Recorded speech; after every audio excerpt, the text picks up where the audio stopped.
have on Earth aren't suited for space because of their material or construction. They don't have many powered options, and they're often inconvenient to use because you have to switch tools, and it's just really inefficient. An existing space tool that we have is called the pistol grip tool. This is optimized for the harsh vacuum of space, and it's currently used by astronauts going on spacewalks to do repairs.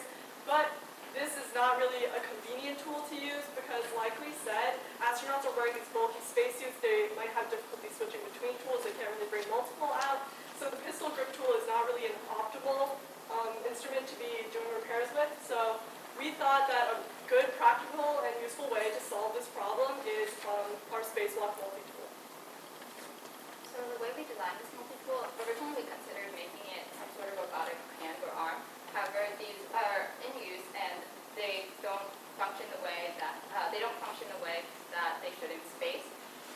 To improve on this, we decided to improve on the pistol grip tool, which is used in space effectively. And to build a prototype of our design, we used SolidWorks and Inventor CAD software to create our parts. And these parts were then printed in the makerspace. I do want to emphasize that what we have here is a prototype. It's not yet optimized for the space environment, but we'll talk more about that aspect in our improvements section. So the type of design that we went for was sort of inspired from like a Gatling gun, where where the main point rotates. So and you can demonstrate that over there. We designed it so that on the inside, you can see the half second view. There are rails where the main barrel, the inner barrel, will slide out until it reaches like an end stop, and then you can rotate it with your hand, and then choose your next active tool.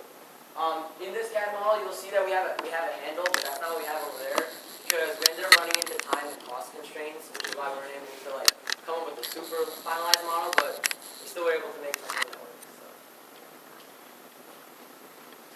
Alright, so when it came to assembly of the tool, again, as Kaushik mentioned, we had a couple of issues with the sourcing of the materials, so we kind of had to do a little bit of improvising with our handle.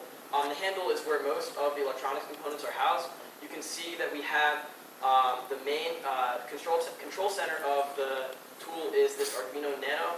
We also have a voltage regulating module that can take the 12-volt input and make sure that we're getting a 5-volt output for the motor. There are a number of switches. One that is our main power switch, and it lights up to indicate that the tool is on. We have this switch on the side, which can change the direction of the tool, and then this final trigger switch can activate the tool to make it spin. Additionally, if I change the direction, I can change the direction of the tool, and it's very easy and convenient to switch between the different tools that are in action in the tool. So another sort of issue that we ran into was with the 3D printed parts, it's a little bit difficult to get tolerances perfect versus using metal. With the final model, we would use metal to ensure that the bit switching and also the motor coupling is seamless. But otherwise, this is the prototype that shows how the final tool would essentially function. And I guess that was my demonstration.